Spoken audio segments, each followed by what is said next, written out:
Good morning all, welcome to learners academy. मैंने कितने पैसे कमा लिए और कितना खर्चा किया ये तो आप इनकम टैक्स डिपार्टमेंट पे छोड़ दीजिए। अभी आपने कितना कमाया उस पर फोकस करिए। We will talk about it some day. एक दिन बैठेंगे और चाय पे डिस्कशन करेंगे, ठीक है। चलिए आइए। सो क्वेश्चन नंबर 15 करना है हमको, एक्सरसाइज नंबर 5.2, ठीक है। उसका 14 क्वेश्चन तक हमने कल कर लिया। Again I am asking you, 14 question was given as homework. आधा अधूरा मैंने करवा दिया था और आधा अधूरा होमवर्क दिया था, तो हो गया सबसे, आंसर आ गया। कोई डाउट, कोई कंफ्यूजन नहीं है। अहद बहुत बातें करता है आजकल, कोई डाउट या कंफ्यूजन नहीं है? क्या क्या बताता है रुद्र, ये ऐसी कौन सी बात बताता है? तू कहानी बताता है किसको? में थोड़ी थोड़ी आंसर आ गया तेरा? नहीं आया। पहला नंबर क्या लिया तूने? तो दूसरा मतलब इससे पहले वालों का या इससे बाद वालों? इससे बाद वाले तो वैसे भी सॉल्व कर रहे हैं, तो प्रतीक्षा तो करिए भगवान। चले आगे। Okay, question number 15, for what value of N the nth term of these two APs are equal. दो एपीज है, अगेन दो एपी के क्वेश्चन हमने स्टार्ट कर दिए, एक क्वेश्चन तो कर भी दिया। So let's say this is AP1 and AP2। उसकी थोड़ी सी झलक है हमारे पास AP1 AP2 की। Let's note it down, 63, 65, 67 and so on, and this AP2 will be like 3, 10, 17 and 3 dots means so on. Fine, यहाँ तो कोई डाउट नहीं है। अब इस एपी में कोई एक ऐसी टर्म है कहीं ना कहीं, ठीक है। अभी मुझे बताओ 63 और 3 सेम है क्या? अलग अलग है, डिफरेंट वैल्यूज है या सेम वैल्यू है? 65 और 10 डिफरेंट है कि सेम है? 67 एंड 17 सेम है कि डिफरेंट? कहीं ना कहीं जाके ये वैल्यू सेम आ रही है। कहीं ना कहीं इस एपी में जाके वो ये वैल्यू क्या आ रही है, जो ऊपर दिखाई दे रही है वही। तो वो कौन से पायदान पे ऐसा हो रहा है ये पता करना। जब भी आपसे n की वैल्यू पूछे ना, दैट मींस आपसे सीक्वेंस पूछा है। कौन से सीक्वेंस पे? 10वें पे, 12वें पे, 15वें पे, ये दोनों वैल्यूज सेम हो जाएं। जो टर्म ऊपर दिखाई दे, जैसे 8वीं टर्म जो ऊपर है, 8वीं टर्म नीचे, क्या ये दोनों सेम है, तो आपका आंसर है n = 8। अगर मान लो उसकी 10वीं टर्म इसकी 10वीं टर्म के बराबर है तो आपका आंसर है n = 10। अगर मान लो उसकी 15वीं टर्म और इसकी 15वीं टर्म बराबर है तो आपका आंसर है n = 15, ठीक है। अब जब भी ऐसा क्वेश्चन हम करेंगे तो फर्स्ट ऑफ ऑल हम ये देखेंगे कि पॉसिबिलिटी तो है क्या दोनों की सेम होने की। अब पॉसिबिलिटी कैसे चेक करी जाती है? आप चेक करोगे एपी इंक्रीजिंग है या डिक्रीजिंग। लेट्स से ये एपी भी इंक्रीजिंग है, ये एपी भी इंक्रीजिंग है। अब अगर दोनों एपीज इंक्रीजिंग है, दोनों एपीज इंक्रीजिंग है तो उनके क्लैश होने के चांसेस कम होते हैं, और दोनों डिक्रीजिंग है तो भी कम होते हैं। हाँ, लेकिन एक इंक्रीजिंग है और एक डिक्रीजिंग है तो एक पॉइंट पे उनके क्लैश होने के चांसेस होते हैं। अब देखो ये तो, अब देखो ये दोनों इंक्रीजिंग है, मैंने कहा कम होते हैं, ये तो 2-2 से बढ़ रही है, ये 7 तो चांसेस है कि ये इसको पकड़ लेगी, चांसेस है ना। अब मान लो ये भी 2-2 से बढ़ती, दोनों की कॉमन डिफरेंस सेम होता, तो ऐसा कोई टर्म निकल ही नहीं सकता जब इसमें दोनों सेम हो जाए। हो ही नहीं सकता था ना। तो पहले तो स्टार्ट करने से पहले आप खुद ही चेक कर लेना, कॉमन सेंस है, पॉसिबिलिटी तो है कि ये दोनों मिल जाए, एक टर्म पे मिलाना है इनसे, तो बिल्कुल पॉसिबिलिटी है। ये आगे से इसने स्टार्ट किया है, इसने काफी पीछे से स्टार्ट किया है, पर इसकी स्पीड कम है और इसकी स्पीड इससे काफी ज्यादा है, तो ये एक पॉइंट पे इसको पकड़ सकती है, ठीक है। ओके, अब अगर हमको पता करना है कि कौन सी ऐसी टर्म है जो दोनों की सेम है, तो हम मान लेते हैं वो जो टर्म है जो दोनों की सेम है वो nth टर्म है। क्या मान लेते हैं? nth term. तो हम ऐसे मान लेते हैं कि इसकी nth टर्म और इसकी nth टर्म बराबर है। अब एक एपी की nth टर्म an मान लिया तो इसकी कैपिटल an मान लो, ठीक है। तो इसकी an और इसकी कैपिटल an ये दोनों क्या है? इक्वल है। चलो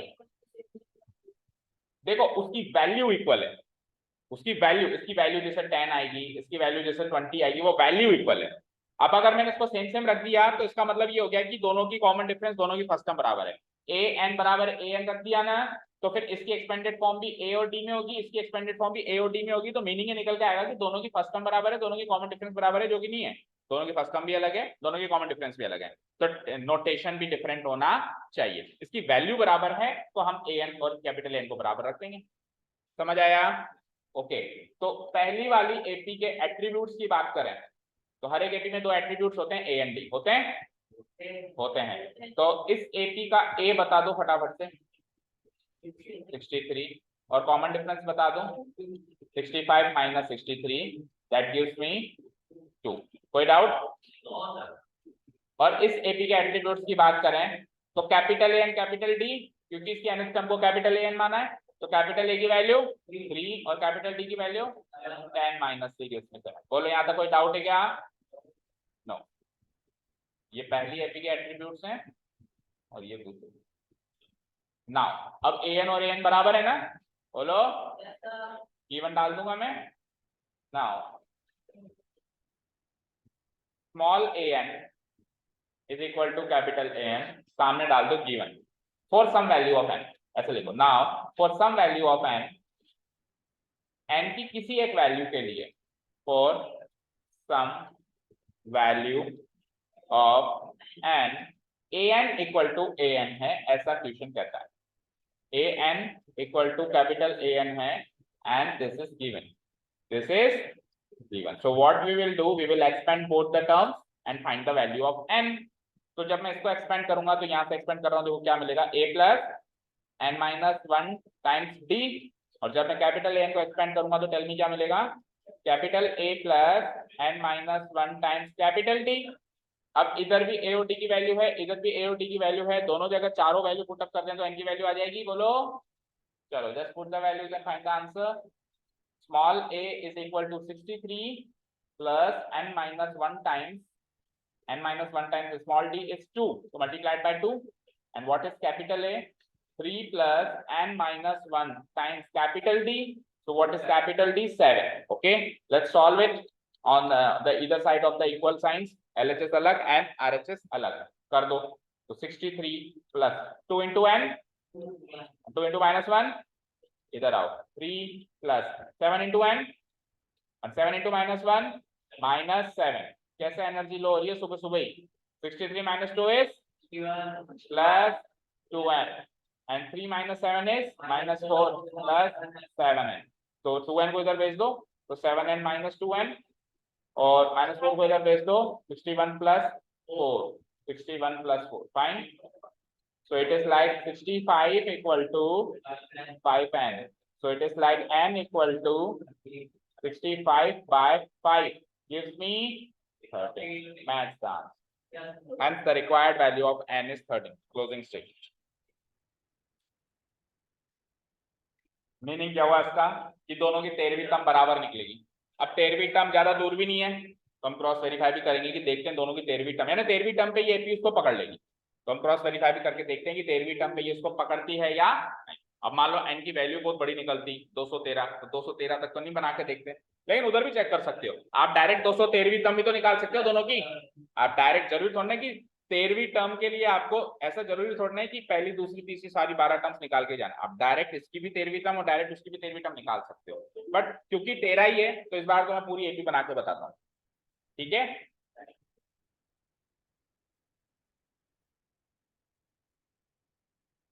समझ आया? चलो प्रूव करते हैं इसको कि 13वीं टर्म दोनों की बराबर है या नहीं है। कर दूंगा delete. Okay, so tell me पहली एपी क्या थी? 63, 65, 67, 3 टर्म्स तो गिवन थे, 13 टर्म्स बनाओ, दो दो ऐड करना है, चौथी टर्म, पांचवी टर्म, छठी, सातवीं, आठवीं, नवीं, देन 10वीं, 11वीं, 11वीं के बाद 13वीं, 12वीं और 13वीं। तो this is the 13th term of the first AP. अब सेकंड एपी की बात करते हैं जो साथ साथ से बढ़ रही है, 3 टर्म तो गिवन है, 7 जोड़ो, जोड़ो, जोड़ दो, फिर जोड़ दो, जोड़ो भाई जोड़ो, जल्दी जोड़ो, 6, आगे जोड़ो और आगे जोड़ो, फिर जोड़ दो। क्या 13वीं टर्म है क्या ये? 2, 3, 4, 5, 6, 7, 8, 9, 10, 11, 12, 13। तो दोनों ने 13th टर्म पे क्लैश किया। तो आपसे क्वेश्चन ये था कि कौन से टर्म पे क्लैश करेंगी, इसकी कौन सी टर्म n की ऐसी क्या वैल्यू रखूं ताकि इसकी भी nth टर्म और इसकी भी nth टर्म बराबर आए। तो n की वैल्यू 13 रख दो, दैट मींस इसकी भी 13वीं टर्म इसकी भी 13वीं टर्म बराबर है। तो जो a d और n के कंपोनेंट्स होते हैं उसमें से a दोनों का अलग अलग है, d दोनों का अलग अलग है, n दोनों का सेम है 13 13 और a n भी दोनों का सेम है 87 87। ठीक है, इस तरीके से हम इसको देखेंगे। ओके चले नेक्स्ट क्वेश्चन पे, let's see the next question. Question number 16 देखो, डिटरमाइन द एपी, एपी पता लगाओ, यही करना है ना, एपी पता लगाओ। अब एपी कैसे पता लगाते हैं, एपी का मतलब उसकी टर्म्स, तो मिनिमम 3 टर्म्स तो पता लगाओ, ठीक है ना, एपी पता लगाओ, दैट मींस एपी की टर्म्स पता लगाओ। अब एपी की कितनी टर्म्स पता लगाएं, तो मिनिमम 3 और ज्यादा अच्छा होगा कि 4 से 5, प्रेजेंटेटिव लगेगा, थोड़ी 4-5 टर्म्स पता लगाएंगे। ठीक है चलो, तो एपी पता लगाने के लिए क्या क्या चाहिए, देखो तीसरी टर्म गिवन है 16 और 7वीं टर्म 5वीं टर्म से एक्सीड करती है 12 से।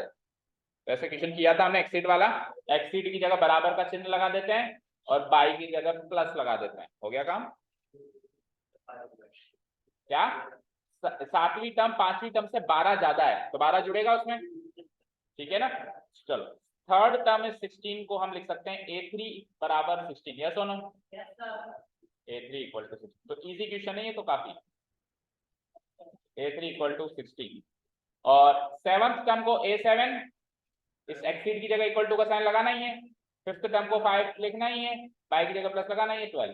तो ये हो गई पहली इक्वेशन, ये हो गई दूसरी इक्वेशन, दोनों को एक्सपैंड कर दूं मैं, सो a3 कितना आता है, a3 का मतलब क्या होता है a + 2t equal to 16, a7 का मतलब, a5 का मतलब, 12 का मतलब 12, वेरी गुड। तो a से a गया, d को इधर लाओ, 4d 60 - 4d 2d equal to 6, d को इधर पुट अप करो, तो a + 2 × 6 gives me 16, a equal to 16 - 12 gives me 4, a भी आ गया d भी आ गया, क्या जान लोगे, AP बना दो, पहली टर्म दूसरी टर्म तीसरी टर्म, कम से कम 5 टर्म्स बनाना, क्या AP बनेगी, 4 6 जोड़ना है, 4 10 16 22 28, 5 टर्म्स तो आप लगा दो, तो रिक्वायर्ड AP इज 4, 10 6 जोड़ो 10, फिर 6 जोड़ो 16, फिर 6 जोड़ो 22। तो try to figure out its presentation part, इसका प्रेजेंटेशन पार्ट बनाने की कोशिश करें घर पे, और कोई डाउट्स हो कोई परेशानी हो तो संपर्क करें, ठीक है, ठीक है, संपर्क सूत्र सबको पता है, ओके चलो क्वेश्चन नंबर 17, हाँ जी क्वेश्चन नंबर 17 को करिए, वेरी वेरी,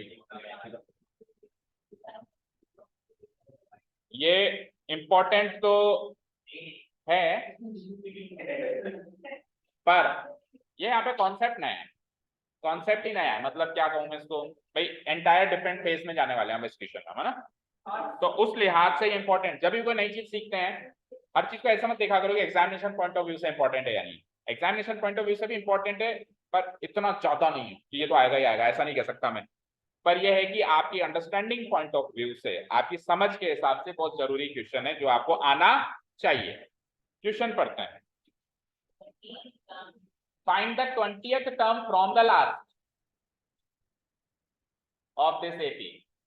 अगर इस क्वेश्चन में उदित यहाँ ध्यान दे, अगर इस टर्म में, इस क्वेश्चन में मैं फ्रॉम द लास्ट टर्म हटा दूं तो ये इस एक्सरसाइज का शायद पहला क्वेश्चन ही बन जाएगा, AP की 20th टर्म निकालो, तो मजाक चल रहा है, A और D यहाँ से निकाल लेंगे हम और 20th टर्म यानी A20 निकाल लेंगे, पर वो तो तब ना जब यहाँ से मैं फ्रॉम द लास्ट हटा दूं, पर नहीं हटाऊं तो उसका मतलब बताओ, नहीं हटाने का मतलब है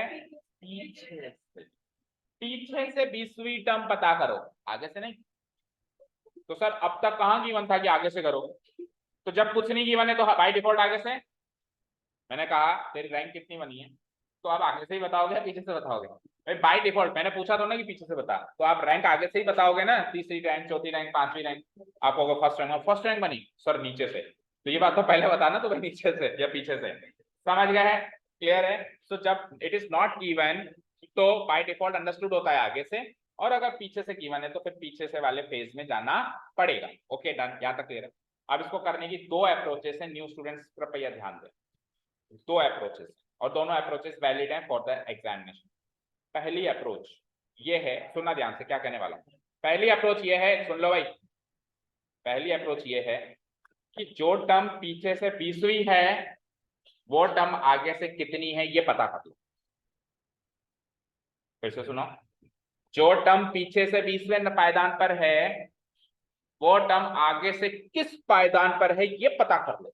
एक बार ये पता चल गया कि ये आगे से इस नंबर पे है तो फिर एन का फॉर्मूला लगा देना। फॉर एग्जाम्पल जो टर्म पीछे से 20वीं है, मान लेते हैं वो आगे से, फॉर एग्जाम्पल मान लेते हैं वो आगे से 30th नंबर पे है, तो अब आपको पीछे से 20वीं टर्म निकालनी है, दैट मींस आपको आगे से 30th टर्म निकालनी है। तो आगे से 30th टर्म निकालने का फॉर्मूला क्या है, A30, A+29D, AOD है। तो यानी उसका पायदान पता चल जाए आगे से तो काम हो जाएगा। ये तो है अप्रोच नंबर 1। अप्रोच नंबर 2 है, एपी को ऐसे पकड़ो, फ्लिप इट, फ्लिप कर दो। तो आपको पहले पीछे से 20वीं चाहिए थी, फ्लिप करने के बाद अब आपको आगे से 20वीं चाहिए, और आगे से 20वीं निकालने का तरीका A20। समझ गए क्या? दोनों अप्रोचेस दोनों से करेंगे हम, and you can use any of the approaches in your exam, both are valid, well and good. ठीक है, क्लियर है? पहले अप्रोच नंबर 1 के लिए मुझे उठो तीनों, आप दोनों भी उठो, यहाँ please come on to the stage, I will invite you all. और हाँ आ जाओ, भी है, 6 बच्चे आ जाओ, सब लोग यहाँ पे ध्यान देना, स्पेशली द न्यू वंस। 5 ही हुए तो कौन है? अहद आ जाना। हाँ थोड़ा इधर शिफ्ट हो जाओ, मुझे मत गिर लेना, मैं नीचे उतर जाता। चलो इधर देखो ध्यान से, सारे बच्चे ध्यान दो। तो देखना, उधर देखना ही नहीं है ना, मुझे सुनना है। हाँ, so how many students are there? 6। तो लेट्स से यहां से हम मान लेते हैं स्टार्टिंग और वहां से मान लेते हैं एंड। भाई यहां से गिनना तो स्टार्टिंग से गिनना है और वहां से गिनना एंड से गिनना है, ऐसा हम मान लेते हैं। मान लिया हमने, ये स्टार्टिंग से एंड। स्टार्टिंग से तीसरा, स्टार्टिंग से उदित का नंबर कौन सा है? थोड़ा पीछे खड़ा हो। स्टार्टिंग से उदित का रैंक कौन सी है? First, second, third. और पीछे से कौन सी है उसकी रैंक? तो 3 और 4 बच्चे तो चाहिए, एक कहां से एक्स्ट्रा पैदा हो गया। चलो एक बार और ट्राई करते हैं। इसका नंबर क्या है स्टार्टिंग से? मनन का। और पीछे से 5वां, 2 और 5 अगेन बच्चे तो चाहिए, बच्चे तो चाहिए। 7 क्यों आ रहा है? मतलब इसको मैंने आगे से पीछे से जोड़ा तो टोटल बच्चों के बराबर आना चाहिए ना, पर नहीं आ रहा है। चलो एक बार और लास्ट टाइम ट्राई करेंगे। ये रुद्र रुद्र रुद्र का आगे से नंबर कौन सा है? 4। और पीछे से तीसरा, 4 + 3 अगेन बच्चे तो चाहिए, कौन है इनमें से गद्दार? चलो, तो ऐसा क्यों हो रहा है? ऐसा क्यों हो रहा है? ऐसा इसलिए हो रहा है क्योंकि एक ही व्यक्ति के जब दोनों साइड से पोजीशंस हम जोड़ रहे हैं तो वो व्यक्ति 2 बार काउंट हो रहा है, हो रहा है नहीं हो रहा है?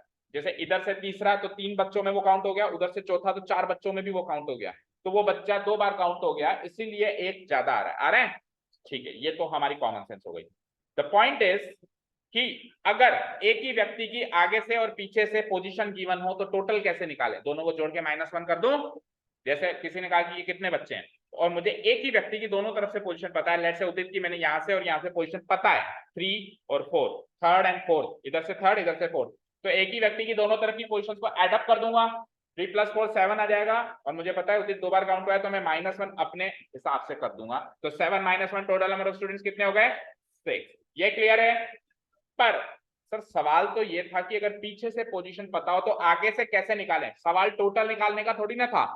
तो 3 चीजें हो गई, एक व्यक्ति की आगे से पोजीशन, उसी व्यक्ति की पीछे से पोजीशन और टोटल, ये 3 चीजें हो गई। इन 3 चीजों में से कोई भी 2 चीजें पता हो तो तीसरी चीज पता कर सकते हैं। जैसे अभी जो एग्जांपल मैंने दिया उसमें एक व्यक्ति की आगे से और पीछे से पोजीशन पता है तो हमने टोटल निकाल दिया, जोड़ के -1 कर दिया। लेकिन इन केस कल को मुझे टोटल गिवन है और आगे से पोजीशन गिवन है तो पीछे से निकाल सकते हो। तीसरा केस, टोटल गिवन है, पीछे से पोजीशन गिवन है तो आगे से पोजीशन निकाल सकते हो। 3 में से कोई भी 2 बातें गिवन है तो तीसरी चीज निकाल सकते हो। बोलो समझ आया क्या? 3 बातें कौन कौन सी? एक ही व्यक्ति के आगे पीछे से पोजीशन, 2 बातें तो ये हो गई, तीसरा टोटल। इन 3 में से कोई भी 2 चीजें गिवन है तो तीसरी चीज निकाल सकते हैं। अब जैसे हमारे इस क्वेश्चन में एक व्यक्ति की पीछे से पोजीशन गिवन है। अच्छा चलो पहले इन 6 के हिसाब से एग्जांपल लेते हैं। तो मुझे बताओ टोटल तो आ गया 6, टोटल आ गया 6। उदित की पीछे से पोजीशन है 4th, तो उदित के आगे से पोजीशन 3rd कैसे निकाली जाए, फॉर्मूला बनाओ।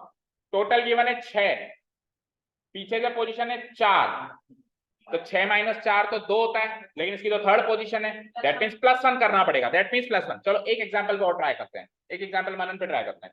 तो मनन की पीछे से पोजीशन क्या है 5, टोटल ये लोग हैं 6, 6 में से 5 गया 1, लेकिन ये फर्स्ट नंबर पे तो नहीं है, तो सेकंड नंबर पे है, दैट मींस +1 करना पड़ रहा है। चलो एक और बार अब भी अगर +1 करना पड़ा तो फॉर्मूला बन जाएगा।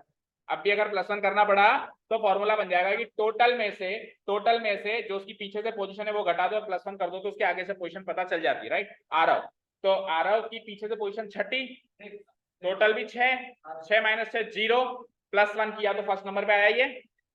तो फॉर्मूला रेडी है, रेडी है। क्या करना है, टोटल में से जो भी पीछे से पोजीशन है उसको तो करना है माइनस, +1 एक्स्ट्रा करना है। ये हमने एक्सपीरियंस किया, एनालाइज किया, ये कोई फॉर्मूला कहीं गिवन नहीं था, हमने एक छोटा सा एग्जांपल लेके उसको एनालाइज किया, तो उससे हमको उसकी आगे से पोजीशन पता चल जाएगी।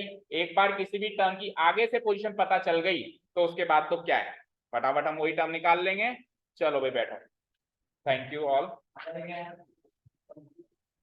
Okay let's see. तो देखो इस एपी में एक टर्म की पीछे से पोजीशन गिवन है। आप पहले तो निकालो टोटल, टोटल कैसे निकालें, कई बार निकाला है हमने। आखिरी टर्म गिवन है तो टोटल निकल सकता है, आखिरी टर्म को हम an से इक्वेट कर देंगे तो n की वैल्यू निकलेगी, वही टोटल होगा। टोटल और 20th टर्म गिवन है तो टोटल में से 20 माइनस करूंगा और +1 एक्स्ट्रा करूंगा, तो उस टर्म की आगे से पोजीशन आ जाएगी, आगे से पोजीशन आ जाएगी। उसके बाद तो आपको बस वही टर्म निकालनी है। जैसे मान लो आगे से पोजीशन आ गई 50, 50 तो आएगी नहीं, 40 मान लो, तो a40 निकाल लेना। हाँ बोलो, माइनस करके क्या ट्राई करा, टोटल टर्म्स 30 क्यों किया, 20 है तो हाँ हाँ नहीं आएगा, अभी चेक करते हैं, चेक करते हैं। देखो -1 तब करेंगे जब टोटल पता करना हो, और टोटल गिवन हो तो +1 करेंगे। तो क्या करेंगे, +1, समझ आया। पोजीशन पता करनी हो, टोटल गिवन हो तो +1 करेंगे, पोजीशन दोनों की गिवन हो, टोटल निकालना हो तो -1 करेंगे। ठीक है, तो जनरली हमको जो क्वेश्चन मिलेगा उसमें टोटल गिवन होगा, एक तरफ की पोजीशन गिवन होगी, दूसरी तरफ की पोजीशन निकालनी होगी, तो उसके लिए तो हमेशा क्या करेंगे, +1 करेंगे। क्या करेंगे, +1। तो आप एक, हाँ तो हो गया ना प्रूफ, तो आप एक नोट डाल के फॉर्मूला ही लिख दो। चलो नोट डाल के फॉर्मूला लिखते हैं हम, position of a term from the starting, note डाल के फॉर्मूला लिखो, फ्रॉम द स्टार्टिंग निकालने का फॉर्मूला है total number of term, total number of term minus position of the term from the last, short में लिख देता हूं मैं, position from the last, position from the last, और साथ में क्या करना है, +1।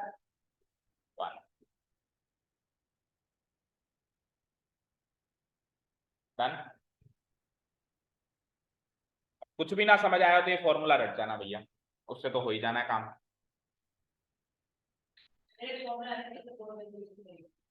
हाँ लिख सकते हो, बिल्कुल लिख सकते हो। देखो जो चीजें कॉमन सेंस को जाहिर करें उसको हम लिख सकते हैं। अब ये फॉर्मूला हर जगह काम करेगा ना, आप खुद सोचो, तो वी कैन राइट इट। ऐसा नहीं है कि उसने नहीं दिया तो हम नहीं लिख सकते।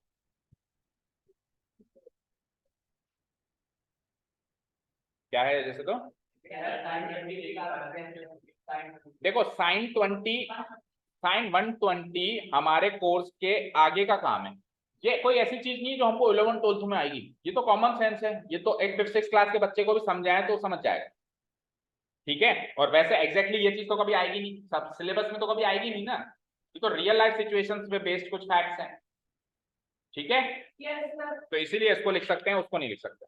चलो आगे चलते हैं हम। चलो तो मुझे बताओ एपी क्या गिवन, सबसे पहले तो मैं ओरिजिनल एपी लिख देता हूँ। क्या है, 3 3 8 13 एंड लास्ट टर्म इज 253। तो इसके फैक्ट्स एंड फिगर्स ये हैं कि इसमें a तो है 3, इसमें d क्या है, tell me, 8 minus 3 that gives me 5, और इसमें l यानी लास्ट टर्म क्या है, ये इसके गिवन एट्रीब्यूट्स हैं, बताइए, बोलो। अब आप जब एग्जाम में करो और टेस्ट में करो तो आपको थोड़ा ऑथेंटिक तरीके से करना है। a equal to a1 equal to 3, d equal to a2 minus a1 equal to 8 minus 3 equal to 5 and l equal to 250। ठीक है, जैसे अपन स्टार्टिंग में कुछ क्वेश्चंस किए बिल्कुल प्रेजेंटेशन करके वैसे ही आपको एग्जाम में करना। ओके चलो जी, तो ये a d और l आ गए, और हमको टोटल नंबर ऑफ टर्म्स चाहिए, ये हमारा सवाल है, n चाहिए, कितनी टर्म्स है इसमें। तो उसके लिए हम क्या करेंगे, लास्ट टर्म की सीक्वेंस निकाल लेंगे, और लास्ट टर्म की सीक्वेंस निकाल, किसी भी टर्म की सीक्वेंस कैसे निकालते हैं, उसको an से इक्वेट करके। So we will equate an with the last term क्या है 253। तो यहाँ से टोटल नंबर ऑफ टर्म्स पता चल जानी है। कैसे, an का फॉर्मूला बताओ, a plus n minus 1 times d equal to what, 253। So just put the values of a and d. So what is a? It is 3. It is 3 plus n को पता करना है -1 and what is d? 5 equal to 250। जब पता नहीं कितनी बार कर लिया ये काम, बोरी हो गए कर करके, क्या करते हैं, 3 को उधर भेजो पहले, it gives me 250। फिर किसको भेजो, 5 into 5 तो उधर आके डिवाइड 5 कितना आया 50। फिर आखिरी में -1 उधर जाएगा +1। बट प्लीज एग्जाम में इतनी शॉर्ट में मत करना, आप इसको अलग अलग 3-4 स्टेप्स में करना। ओके अभी हम आपका और हमारा टाइम सेव करने से इसे कर देते हैं। 51 आया, तो यानी कि इस एपी में कुल 51 टर्म्स हैं, और वो आखिरी टर्म जो है वो 51st टर्म है। ये चीज क्लियर हुई, बोलो ये चीज क्लियर हुई क्या, 51st टर्म। चले अब आगे सवाल को सॉल्व करें आगे। ठीक है, अब जो टर्म पीछे से 20वें नंबर पे है, टोटल 51 है, उस 51 में जो पीछे से 20वें नंबर पे वो आगे से कितनी होगी ये पता कर लें, वही पोजीशन फ्रॉम द स्टार्टिंग वाला फॉर्मूला से, बोलो। तो position of 20th term from the last पता करने वाला हूं, 20th term from the last. और जब मैं पोजीशन की बात कर रहा हूं तो ये स्टार्टिंग से पोजीशन, भाई जो 20th टर्म फ्रॉम लास्ट है उसकी स्टार्टिंग से पोजीशन पता कर रहा हूं। कैसे पता करेंगे, टोटल कितना है 51, उससे पीछे से पोजीशन कितनी है 20, और मैंने अभी क्या कहा +1 तो करना ही पड़ेगा। 51 माइनस 20 कितना होता है 31, 31 + 1 32। तो 32th पोजीशन होगी इसकी स्टार्टिंग से। अब चाहे से आप कॉमन सेंस से सोच लो, जो आगे से 32वें नंबर पे है वो पीछे से 20वें नंबर पे आएगा ही आएगा, अगर टोटल 51 है तो। ये आप कॉमन सेंस से खुद पता लगा सकते हो, या एक एक टर्म लिख भी सकते हो। ऐसे 51 डैश बना दो, है ना, पीछे से 20वें नंबर पे जो डैश आ रहा है वो आगे से 32वें नंबर पे आएगा, आप चेक कर लीजिएगा। ठीक है क्लियर। अभी देखो 32, इसकी पीछे से और आगे से पोजीशन को जोड़ो, तो 32 + 20 52, और एक जना 2 बार काउंट हुआ है तो -1 करूंगा तो टोटल हो जाएगा ना 51 आ जाएगा। कैसे भी वेरीफाई कर सकते हो। एक बार जो मुझे उसकी आगे से पोजीशन पता चली तो मुझे भव्य पीछे से 20वीं टर्म निकालनी थी, मैं कहूंगा भाड़ में जा, मुझे तो अब आगे से 32वीं टर्म निकालनी, और आगे से 32वीं टर्म A32 होती है, बच्चा भी निकाल दे, बच्चा जानता है 32 होता है A + 31D, A और D ऊपर रखे में पुट करो। तुम बड़े हो, बुजुर्ग हो, मैंने कहा छोटे, मैंने कहा क्या छोटे नहीं कहा ना, ओके हो सकते हैं, बट मैंने कहा क्या, when I am talking about quadrilateral so I am not specifying whether it is rectangle or square or rhombus, when I am talking about triangle I am not specifying कि whether it is equilateral or scalene, so when I am talking about बच्चे so I am not specifying कि whether you छोटे बच्चे बड़े बच्चे, और आप भी बच्चे हो, hence proof मैं आपसे बात कर रहा हूँ। ठीक है, थ्योरम प्रूव हो गया, आगे जाओ। तो टीनेजर्स बच्चे नहीं होते क्या भाई, डिक्शनरी खोल के देखिए। ठीक है, हिंदू मान्यता के हिसाब से जब तक किसी की शादी नहीं हो जाती वो सारे बच्चे होते हैं, मतलब हिंदू मान्यता नहीं कह सकता मैं इसको इंडियन मान्यता कह सकता हूँ। इंडिया के हिसाब से, इंडिया में आपको बड़े बनना है तो शादी तक वेट करो, तब तक आप बच्चे ही हो, तब तक आपके मम्मी पापा ऐसे ही बोलेंगे लल्ला इधर आ ओ भाई इधर आ, ओ भाई इधर आ, ऐसे ही बोलेंगे आपके मम्मी पापा। ठीक है ना। हाँ, शादी हो जाएगी तो उसके बाद फिर आपको थोड़ी इज्जत मिलेगी जहाँ आप पढ़े। अरे वो सब बात की बातें हैं, क्यों इतना दूर जा रहे हो। अरे इसको पढ़ ले, वैसे शादी नहीं होगी, इसको नहीं पढ़ेगा तो वैसे शादी नहीं होगी। आगे जो युग आने वाला है ना, उस युग में कोई भी शादी करवाएगा ही नहीं अपनी छोरी की, अगर ये सब नहीं आता है तो पहले इसको कर लो। पता है मुझे। चलो आओ इधर आओ। सो नाउ मुझे क्या, अरे इधर देख ले, लड़के लड़की इधर देख, रिश्तेदारियां करवा रहे हैं। Now 20th term from the last, 20th term from the last, this is what I needed to find out। ये तो पता करना था, ये तो पता करना था, पर मैंने इसके आगे से क्वेश्चन निकाल लिए। ये होती है actually 30th term from the starting. ये एक्चुअली क्या होती है, 30th term from the starting, या सिंपली 30th टर्म भी, 32nd टर्म भी बोल सकता हूँ, क्योंकि कुछ ना बोलूं तो भी स्टार्टिंग से माना जाता है, from the starting. And it is actually mathematically, या एपी की दुनिया में इसको A32 कहते हैं, और ए nth टर्म फॉर्मूला के साथ इसको A+31D कहते हैं, और ए और डी हमारे पास रखे हुए हैं, रख दो। A3 है 31 ही है, डी कितना है 5, तो इट इज लाइक 3 + 5 5 15, सही है 158 आंसर क्या चेक करो। तो ये आ गई आपकी पीछे से 20वीं term, 20th term from the last होगी 158। बोलो समझ आया, सारे लॉजिक समझ में आया। अभी अप्रोच नंबर 1 ही हुई है, अब अप्रोच नंबर 2 देखते हैं। चलें अप्रोच नंबर 2 पे। आपको जो न्यू स्टूडेंट्स हैं उनको तो दोनों अप्रोचेस नोट करनी है एक बार के लिए पेयर में, और पुराने बच्चे फॉर योर प्रैक्टिस आप किसी भी एक अप्रोचेस की इसको दोबारा से नोट डाउन करेंगे। ठीक है, डन, ओके। पुराने बच्चों को सारे के सारे क्वेश्चंस फिर से करने आपको बताते हैं विद प्रॉपर प्रेजेंटेशन। मैं कभी चेक कर लिया तो फिर पेरेंट्स को बुलाना पड़ जाएगा, याद रखना। ठीक है, ठीक है ना, ओके। सारे के सारे क्वेश्चन विद प्रॉपर प्रेजेंटेशन, चाहे से हम यहाँ प्रॉपर प्रेजेंटेशन ना भी करें, आपको तो विद प्रॉपर प्रेजेंटेशन ही करनी, क्योंकि आप सीखने के लिए आए हो, आपको सीखना है, सीखोगे जब भी जब आप करोगे। चले नेक्स्ट, ओके। तो अप्रोच नंबर 2 देखें बेटा। अप्रोच नंबर 2 में हम क्या कर देंगे, फ्लिप कर देंगे, एपी को क्या कर देंगे, फ्लिप। तो ओरिजिनल एपी क्या है अभी बताओ। 3,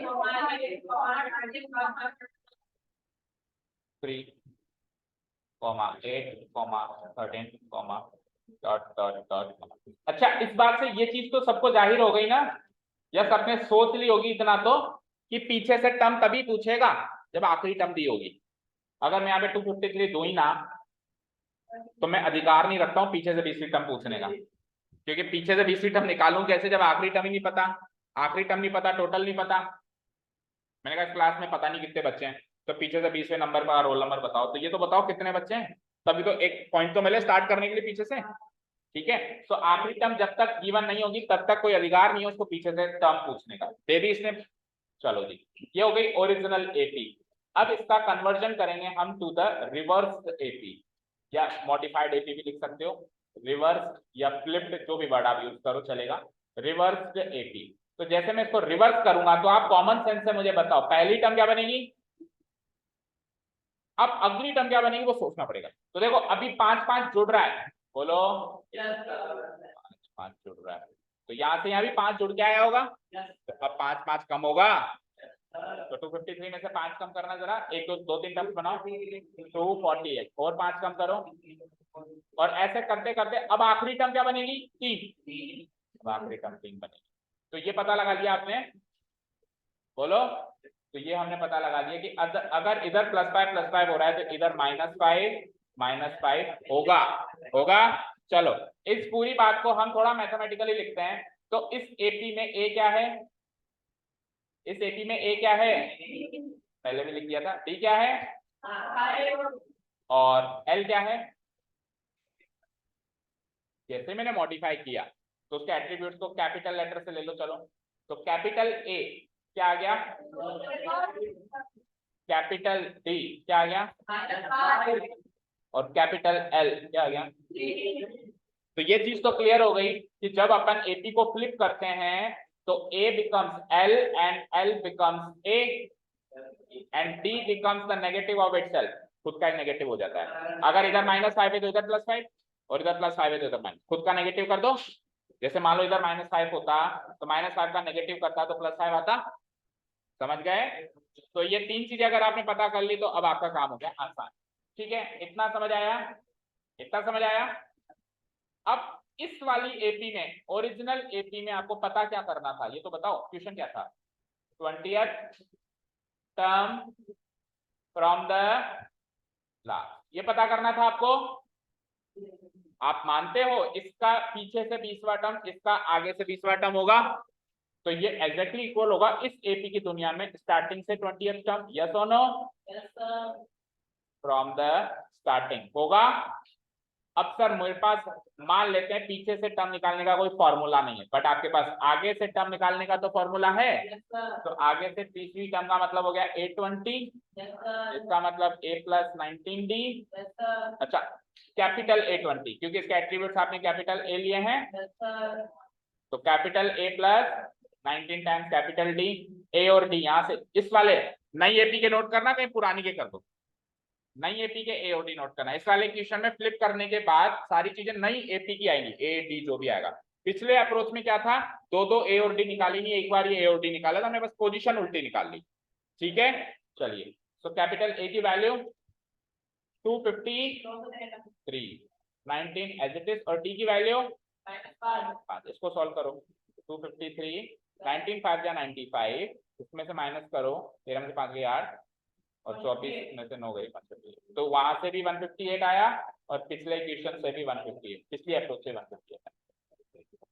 समझ आया? मैं खुद ही कह रहा हूँ आसान। बोलो कौन सी आसान है? दोनों ही आसान। At some point of time आपको दोनों अप्रोचेस काम आएंगी। अगर आप इससे काम चला लोगे तो ऐसा नहीं कि उस अप्रोच से आप बच जाओगे। ठीक है, आगे चल के हर एक एंट्रेंस एग्जाम में एक छोटा सा पोर्शन होता है जिसको कहते हैं रीजनिंग टेस्ट। सुना होगा आपने, लॉजिकल रीजनिंग टेस्ट। उस लॉजिकल रीजनिंग टेस्ट, हाँ आजकल तो 11th 12th में आ जाता है और बाकी आगे चल के गवर्नमेंट एग्जाम, कॉम्पिटिशन एग्जाम सब में आएगा। इवन एक टीचर का भी एग्जाम फाइट करोगे, रीट पीट, उसमें भी आएगा, सब में आता है। तो उसमें जो हमने अप्रोच नंबर 1 यूज करी है वो पहला ही चैप्टर है जिसको कहते हैं रैंकिंग टेस्ट। क्या कहते हैं? रैंकिंग। उसमें पूरे चैप्टर में यही चर्चा होती है कि ये पीछे से 10वां है, आगे से बताओ कितना है, पीछे से 25 है, आगे से बताओ कितना है, जो पीछे से 25 है, जो आगे से 10वां है, इनको जोड़ो, फिर जो आगे से 10वां है, पीछे से 25 है, उसमें से माइनस करो। इस टाइप के क्वेश्चन वहां पे आएंगे। तो ये रैंकिंग टेस्ट जो अप्रोच अभी मैंने बताई ना आपको कि टोटल निकालना है तो पीछे से कैसे पोजीशन जोड़े करें, यही सारी चीजें डिस्कस हो। तो कभी ना कभी तो इससे सामना करना ही पड़ेगा। तो आना आपको दोनों चाहिए, आना आपको दोनों चाहिए। ओके, देखो एज पर मी एक स्कूलिंग शिक्षा एक बच्चे की ऐसी होनी चाहिए कि वो आपको फ्यूचर के लिए रेडी करे, ना कि केवल मार्क्स के लिए करके और फिर छोड़ दे, फिर तुम जानो तुम्हारा काम है।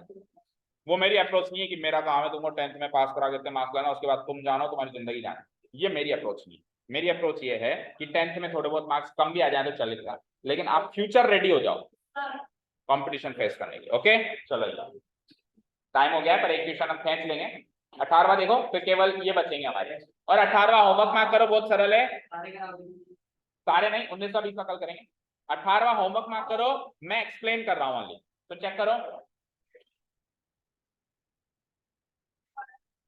The sum of the 4th and 8th इनका सम यानी प्लस करें तो क्या आता है? 24। एक इक्वेशन ये मिल गई। अब आपको दो इक्वेशन चाहिए होती है क्योंकि ए और डी दोनों चाहिए। दूसरा, सम of the 6th and 10th को ऐड करो तो इसका सम क्या है? 44। तो find the first 3 terms of the AP, यानी A1 A2 A3 3 टर्म्स पता, यानी एपी पता लगाओ। ठीक है, तो एपी तभी पता लगाई जा सकती है जब ए और डी पता है। तो एक इक्वेशन ये बनेगी, एक इक्वेशन ये बनेगी, दो इक्वेशन से ए और डी पता लगाई जा सकती है। कैसे? तो पहली इक्वेशन बनाते हैं। पहली इक्वेशन क्या कहता है? क्या कहती है? क्या कहती है कि 4th टर्म और 8th टर्म को जोड़ो। 4th टर्म यानी A4 प्लस 8th टर्म यानी A8 जोड़ो, जोड़ के क्या मिलता है? 24। ये पहली इक्वेशन। दूसरी इक्वेशन क्या कहती है? 6th term. अच्छा, ऐसा नहीं कि आपको एग्जाम में क्वेश्चन मिले उसमें वो हमेशा जुड़वाए, हो सकता है इधर जुड़वाए उधर घटवाए, हो सकता है इधर जुड़वाए उधर गुणा करवाए, वो जो कहेगा वो करना पड़ेगा। अभी तो दोनों जगह सम करवा रहा है, यहाँ पे भी सम करवा रहा है, यहाँ पे भी सम करवा रहा है, लेकिन उसकी मर्जी होगी वो करवाएगा, आपको करना पड़ेगा 10 बार, मार्क्स चाहिए तो। ओके, आइए six term plus 10th term ये 10, कितना आ रहा है सम 44, ठीक है ओके। चलिए तो अब दोनों को एक्सपैंड करके हम दो इक्वेशंस बनाते हैं। A4 का मतलब A प्लस 3D, A8 का मतलब A plus 7D gives me 24, A6 मतलब A प्लस A10 का मतलब A plus equal to 44, A plus A 3D plus 7D equal to A plus A again और 5 and 9 D इक्वल टू, देखो दोनों को छोटा किया जा सकता है अगर मैं 2 कॉमन ले लूं दोनों साइड, तो A प्लस 5D यहाँ आया और उस साइड भी 2 कॉमन ले सकते हैं हम, तो A प्लस 7D यहाँ आया, कैसे भी कर सकते हो आप, छोटा करके एलिमिनेशन लगाओ या एलिमिनेशन लगा के छोटा करो, एक ही बात। तो 2 इधर डिवाइड हो जाएगा, अगले स्टेप में लिया जाएगा 12 और यहाँ पे 2 डिवाइड हो जाएगा तो क्या जाएगा 22। तो फाइनल इक्वेशन यहाँ से जो मिलेगी वो मिलेगी A प्लस 5D बराबर 12 इक्वेशन 1, और यहाँ से मिलेगी A plus 7D equal to 22 था वहां पे 24 आएगा, 44 को 2 से डिवाइड करें, नोट कर ले बेटा, ये गलतियां करने वाला है तो एग्जाम में पछताएगा, इतना ज्यादा कैजुअल मत लिया कर, कई बार क्या है विद्या माता होती है, सीरियस ले लो, अगर इसको कैजुअल में लोगे ना तो फिर ये आपको कैजुअल लेगी, इसको सीरियस लो। ओके इक्वेशन 1 इक्वेशन 2, आगे का काम हो जाएगा एलिमिनेशन मेथड से, A आ जाएगा D आ जाएगा, A आ जाएगा D आ जाएगा, आपको A1 A2 A3 निकालना है, फर्स्ट 3 टर्म्स ऑफ द, हाँ कोई जरूरी नहीं है, आप उस फॉर्म में भी इसको भी इक्वेशन 1 और इसको भी इक्वेशन 2 मान के एलिमिनेशन मेथड लगा सकते हो, अभी 2A माइनस 2A 0 हो जाएगा, ठीक है उस फॉर्म में भी कर सकते हैं। परसों क्यों, आप परसों मिलोगे ना, परसों, आज या परसों, आज का क्या सीन है तो बताओ, आज भी नहीं आओ परसों भी नहीं आओ, आते ही क्यों तुम, पूजा पाठ करना शुरू कर दो, अब यही बचा है जिंदगी में, क्यों जा रहे हो आज की छुट्टी ले रहे हैं,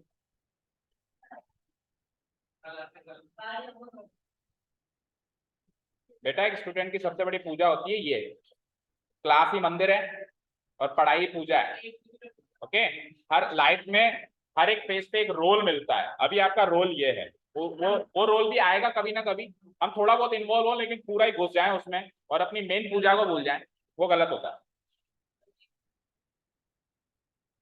अभी तुम कितने दिन से इसमें लगे हुए हो, कभी कहाँ कभी कहाँ कभी कहाँ, इतना इन्वॉल्व नहीं होते। अभी मान लो, अभी चलो सपोज करो अभी आपके बोर्ड एग्जाम चल रहे हो, फॉर एग्जाम्पल, छोड़ देते क्या बोर्ड एग्जाम्स, छोड़ते या उसको छोड़ते डिसाइड करो, नहीं उसी टाइम पे आ गए एग्जैक्ट, अब आप वो काम छोड़ते ही बोर्ड एग्जाम छोड़ते, क्या पता नहीं बेटा बोर्ड एग्जाम नहीं छोड़ते, नहीं छोड़ते आप, नहीं छोड़ते तो आप उसको त्यागते ना, दैट मीन्स त्यागा जा सकता है। देखो लाइफ में किसी चीज को अवॉइड, मतलब अवॉइड करना नहीं कह रहा हूं मैं ऐसा नहीं कि आपकी धार्मिक सेंटिमेंट्स को ठेस पहुंचा रहा हूँ, ऐसा नहीं है, हमको प्रायोरिटीज डिसाइड करनी पड़ती है और भगवान कभी भी नाराज नहीं होते इस बात से। अगर आप क्लास लेने आए हो, हाँ अगर आप मस्ती करने कहीं कोई बच्चों के साथ खेलने कूदने गए हुए हो और मस्तियां कर रहे हो और उधर नहीं जा रहे हो, वो एक अलग बात है, लेकिन आप क्या इधर ही सो जा मेरे पास जाए ना। चलिए thank you so much for listening to us, nice keep learning.